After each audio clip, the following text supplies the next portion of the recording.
কম্পিউটারের central processing unit কি, এটা আবার কিভাবে কাজ করে, এটা খায় না মাথায় দেয়? সেন্ট্রাল প্রসেসিং ইউনিট এর কোর এবং থ্রেড কি? চলুন বন্ধুরা, আজ আমরা এই প্রশ্নের উত্তর জানার চেষ্টা করি। তাহলে আর বেশি কথা না বলে ভিডিওর মূল অংশে চলে যাই। আমি মেহেদি হাসান, আপনারা দেখছেন এফোর টেকনো। চলুন শুরু করি।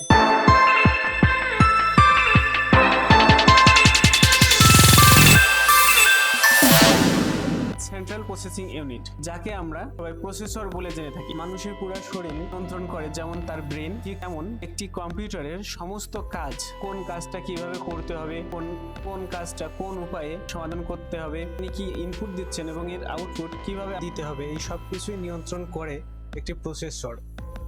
প্রসেসর মূলত দুইটি কোম্পানি প্রস্তুত করে থাকে, এক ইন্টেল এবং আরেকটি হচ্ছে AMD। আমরা সাধারণত ইন্টেল কোম্পানির প্রসেসরটা বেশি ইউজ করে থাকি। প্রসেসর আবার তার কার্যক্ষমতা ভিন্নতা অনুযায়ী বিভিন্ন ধরনের হয়ে থাকে, যেমন dual core, core i3, core i5, core i7 এবং লেটেস্ট কোর i9। এই সবগুলো প্রসেসরই ইন্টেল কোম্পানি প্রস্তুত করে থাকে। এদের আবার বিভিন্ন জেনারেশন আছে, যে প্রসেসরের জেনারেশন যত আপডেট হবে প্রসেসরের কার্যক্ষমতাও তত বাড়ে। এছাড়াও একটি প্রসেসর কত দ্রুত কাজ করবে এটি প্রসেসরের কোর এবং থ্রেডের উপরে নির্ভরশীল। কোর হলো প্রসেসরের একটি অংশ যা স্বাধীনভাবে নির্দেশনাবলী এবং ডাটা প্রক্রিয়াকরণ করতে পারে। একটি প্রসেসর এর ডিজাইন এবং আর্কিটেকচারের উপর নির্ভর করে এক বা একাধিক কোর থাকতে পারে। একটি প্রসেসরের যত বেশি কোর থাকে তত বেশি কাজ একই সাথে পরিচালনা করতে পারে, যা কম্পিউটারের মাল্টিটাস্কিং এবং সমান্তরাল প্রক্রিয়াকরণ ক্ষমতা উন্নত করে। আমাদের একটি প্রসেসরে মূলত ইনপুট সাইড, একটি আউটপুট সাইড, ALU সাইড,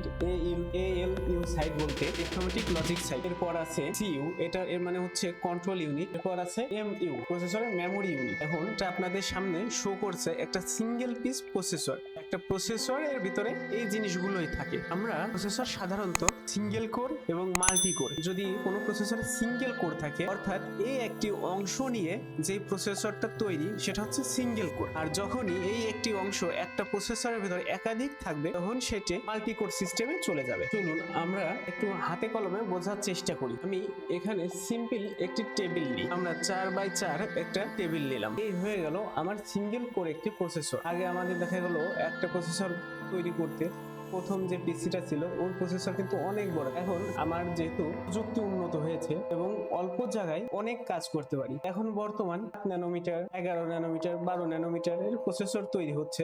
এখন আমাদের প্রযুক্তি উন্নত হওয়ার কারণে প্রসেসরের সাইজ অনেক কমে আনা সম্ভব হয়েছে। এখন আমরা করব কি, এই যে প্রসেসরটা সিঙ্গেল প্রসেসর, আমরা এই পুরোটা প্রসেসরের ভিতরে আর একটা ঘর নিয়ে নিই, আমরা একে মাঝখান থেকে অর্ধেক করে ফেলি। এরপর এই যে আমার সিঙ্গেল পিস প্রসেসর, এর পাশে এখানে আমরা কিন্তু এর কার্যক্ষমতা সমান রেখে এর সাইজ কমিয়ে এটাকে এক সাইডে রাখলাম, যেটা আমার পুরো ঘরটা জুড়ে ছিল, এবং এই সাইডে একটা রাখলাম। এখন হলো কি, এটা হচ্ছে ডুয়েল কোর প্রসেসর হয়ে গেল। একটা প্রসেসরের ভেতরে দুইটা, যার ফলে আমার কম্পিউটার একই সাথে দুই ধরনের কাজ করতে পারবে এবং কম্পিউটারের কাজের ক্ষমতা বৃদ্ধি পাবে। কিন্তু কিছুক্ষণ আগে কিন্তু আমার সিঙ্গেল কোর যখন ছিল, আমার কম্পিউটার একটা সময়ে শুধু একটাই কাজ করতে পারতো, এতে করে আমরা মাল্টিটাস্কিং করতে পারতাম না। কিন্তু এখন যেহেতু একই সাথে দুইটা প্রসেসর কাজ করতেছে, আমরা খুব ভালো মাল্টিটাস্কিং করতে পারবো। ঠিক একই ভাবে আমরা এই সাইজটাকে আরো কমিয়ে নিয়ে আসলাম। কমিয়ে নিয়ে এসে এই প্রসেসরটাকে আমরা 4টি ভাগে বিভক্ত করে ফেললাম। এখন কিন্তু আমাদের প্রসেসরের কোর সংখ্যা 4 হয়ে গিয়েছে এবং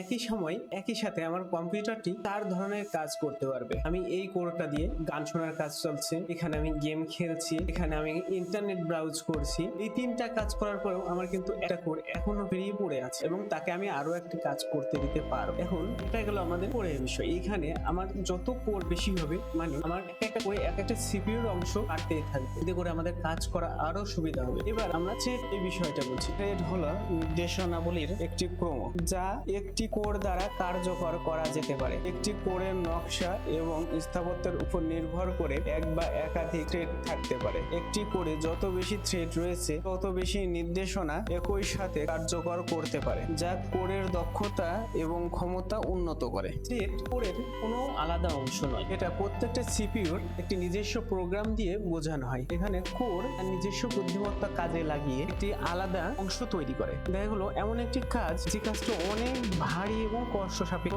একটি অংশ ALU অথবা CU কোনো একটি অংশ এটাকে পুরোপুরিভাবে সমাধান করতে পারছে না, তখন এরা করবে কি, এই কাজটার একটি অংশ CU কে দিয়ে দেবে, একটি অংশ ALU কে দিয়ে দেবে, অথবা এর কোড ভাঙার কাজটা CU করবে এবং করার পরে বাদ মাত্র একই কাজটি এল করে আউটপুট বের করে দেবে।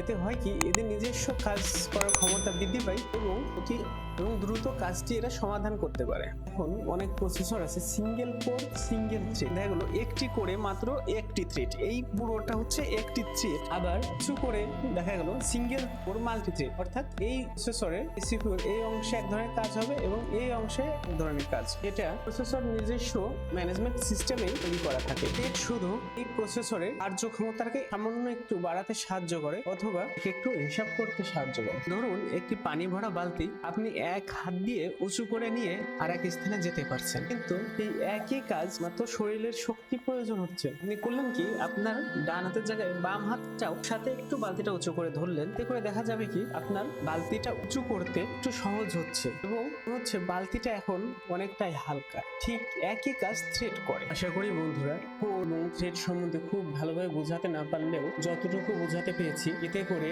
আপনি যখন কম্পিউটার কিনতে যাবেন একটু হলেও আপনার হেল্প হবে। প্রসেসরের কোর আর থ্রেড নিয়ে আপনার সংশয় একটু হলেও কাটতে শুরু করবে। এখন শুধু আপনার বাজেটের উপর নির্ভর করে আপনি যে পিসিটা নিতে পারবেন এই পিসিটা কিনে ফেলুন এবং আপনার কি ধরনের কাজ করবেন বা কি কাজ করবেন এই কাজের কথাটাও মাথায় রাখতে হবে। ওকে বন্ধুরা, তাহলে আজ এই পর্যন্তই।